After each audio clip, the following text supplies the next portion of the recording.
the only thing you haven't done. I'm curious, growing up like you did as a young kid in a racing family, what are your first memories of the Daytona 500? My first memory of the Daytona 500 is watching the 1993 Daytona 500. I remember watching that with my family on the living room floor, and that was the Dale and Dale show. Yeah. Kyle Petty sat on the pole. I don't know why I remember those things. I thought Kyle Petty had the coolest race car, though. You know, he had that mellow yellow car. Mellow yellow, yeah. And I just thought that car looked so sweet. But that's my earliest Daytona 500 memory. Brad, we know no matter what year, when you go super speedway racing, Daytona, Talladega, it's a roll of the dice. You know, you can dominate this race, and the outcome of your day may be determined between turn 4 and the checkered flag. Yeah. Talladega, 6 wins. Yeah. When you got that top 10 finish last February, that was your first top 10 here in a long time. What is the difference in these two tracks? You know, the 500, for whatever reason, I just feel like it hasn't come together. I feel like I've won races, Larry, at Talladega. You won a summer race here. Yeah, I did. Yeah, I won a race here in the summer, but I feel like I've won races at Talladega that maybe I shouldn't have. And I feel like I've lost races here, especially the 500, that I should have won. Yeah. And you know, maybe that's a great kind of evening out. I don't know, but you know, I recount. I've ran, I think, 13 or 14 of these 500s now. And about 5 or 6 of them, I've either been the pass for the win, or somebody has passed me for the win, or I've been wrecked.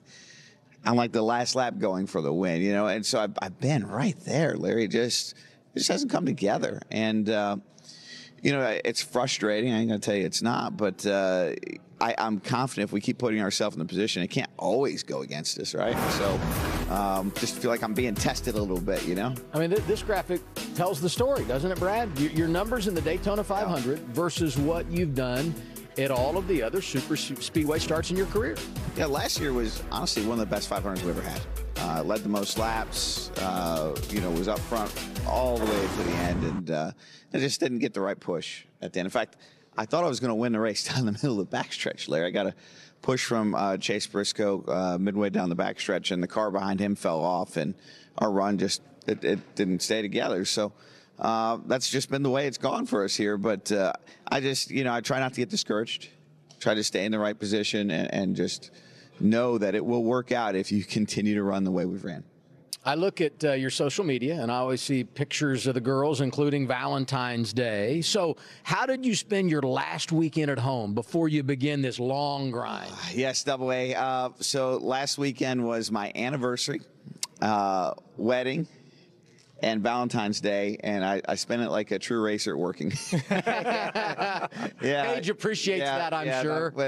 Not really, but no, you know, Double A, it's there's a lot going on, and you know, wearing the owner hat and wearing the driver hat, a lot of balls up in the air, and you know, you want to make sure they don't hit the ground, right, when you're juggling. But you know, it's a labor of love, and I'm lucky to be here. So, Brad, you took a huge leap of faith headed into 2022. You left Team Penske and became the driver of the 6 car and part owner of RFK Racing. Yep. What did it mean to see those 2 cars sweep the dual races a year ago and see the cat in the hat, Jack Roush, smiling, I think, for the first time in about 5 years? Yeah, I know, it was good. Unfortunately, we weren't able to repeat that in the 500, but, you know, it was certainly an incredible start to the year, and I love seeing my family in victory, and that's really sweet. But, you know, it was a good day for us. It wasn't a great season for us last year. I don't think there's any argument to that. But I mean, the total judge of this kind of bold move is not 1 year. It's not one race. It's, you know, in the next few years, are we capable of winning races week in and week out? Are we relevant? Are we the daily discussion on Racehub every once in a while of, hey, these guys are winning races, and can they win the championship? And that's really the impact statement I think we're trying to make, or I'm trying to make, at least with RFK. But it's a journey, I can tell you that, and it's not an easy one, Larry. It's had its ups and downs already, and that was a big up for us last year, winning the duels. You're such a pro, sliding into sponsor mentions, promoting NASCAR Racehub. We appreciate that. We'll see you there next Tuesday. I'll be on. Hopefully recapping your win in the I Daytona love that 500. idea. Yeah, That's why a great not? idea. Let's make that happen. Hey, good to see you. Good luck this weekend, okay? Thanks, guys. Appreciate you.